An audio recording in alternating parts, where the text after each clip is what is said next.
వెంకీ గారు, సో యాక్చువల్గా ఇప్పుడున్న సినిమాల్లో కొన్ని సినిమాలు చాలా వరకు క్రిస్పీ డ్యూరేషన్ చూడడానికి ఆడియన్స్ ఇష్టపడుతున్నారు. ఈ సినిమా టోటల్ డ్యూరేషన్ ఎంత ఉంది అండ్ అదిదా సర్ప్రైజ్ సాంగ్ ఎంత హిట్ అయిందో ఆడియన్స్ స్క్రీన్ నుంచి బయటికి రాగానే ఇదిదా సర్ప్రైజ్ అని ఫీల్ అయ్యే మూమెంట్ ఏముందంటే ఏం చెప్తారు? మేడం లెంత్ గురించి మాకు చెప్పమాకండి. 3 hours 20 minutes పుష్ప చేశారు.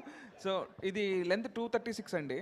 డెఫినెట్గా విత్ ఆల్ కార్డ్స్ డెఫినెట్గా మీకు ఎక్కడ బోర్ అనిపించదు అండ్ ఫస్ట్ నుంచి లాస్ట్ వరకు ఎక్కడ సినిమా ఆగిందో లేకపోతే స్లో అనే ఫీలింగ్ అసలు రాదండి. డెఫినెట్గా ఎంజాయ్ చేస్తారు.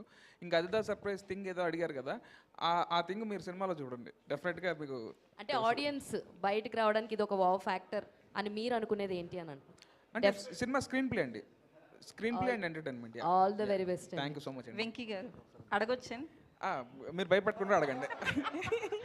అంటే లాస్ట్ టైము ఎక్స్ట్రాడినరీ ప్రెస్ మీట్లో నితిన్ గారు ఏమన్నారంటే శ్రీలీల గారు డేట్స్ దొరకట్లేదు ప్రమోషన్స్ కానీ ఏదో చిన్న మాట చెప్పారు. మరి ఎందుకు పెట్టుకున్నారని నేను అడిగా నెక్స్ట్ సినిమాకి.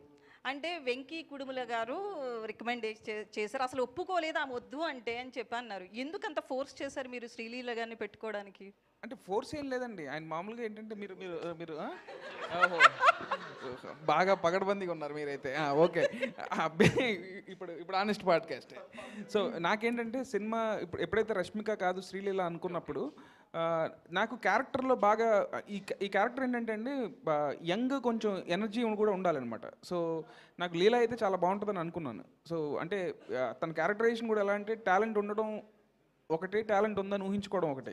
సో సెకండ్ కేటగిరీ అనమాట. సో ఫన్ జనరేట్ చేయడానికి చిన్న చిన్న ఆ ఎనర్జీ ఉంటే బాగుంటుంది అనిపించింది నాకు. తెలుగు అమ్మాయి సో శ్రీలీల, సో అలా. సార్ రవి గారు, ఇందాక మీరు 26ది అంటే ఇప్పుడు ఇంట్లో నాన్న సినిమాకి వెళ్ళొద్దు అంటారండి, వెళ్తాం. అన్నయ్య క్రికెట్ ఆడొద్దు అంటాడు, వెళ్తాం.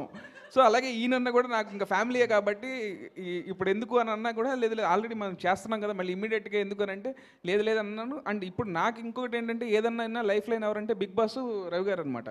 సో రవి గారు కూడా అన్నారు అని అంటే ఆయనతో మాట్లాడితే ఆయన కూడా కరెక్టేనండి అని అంటే. సార్ రవి గారు, ఇందాక మీ సినిమా లైనప్స్ గురించి చెప్పారు కదా, అయితే చాలామంది ఫ్యాన్స్ కోరుకుంటుంది ఏంటంటే పవన్ గారు ఇటు సుకుమార్ కాంబినేషన్తో రావాలని చాలామంది కోరుకుంటున్నారు సార్. సుకు గారితో సినిమా ఉండాలి, అది ఎక్కువ ఫ్యాన్స్ చాలామంది కోరుకుంటున్నారు. సార్ అది జరిగితే అసలు 2 కళ్ళు సరిపోవు ఎవరికి.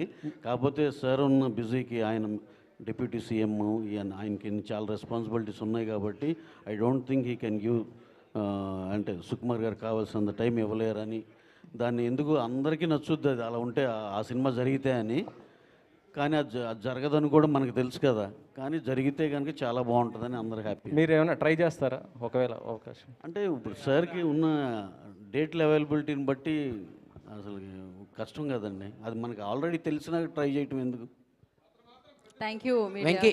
Venky last question. వెంకీ ఫణి గారు వన్ సెకండ్ సార్.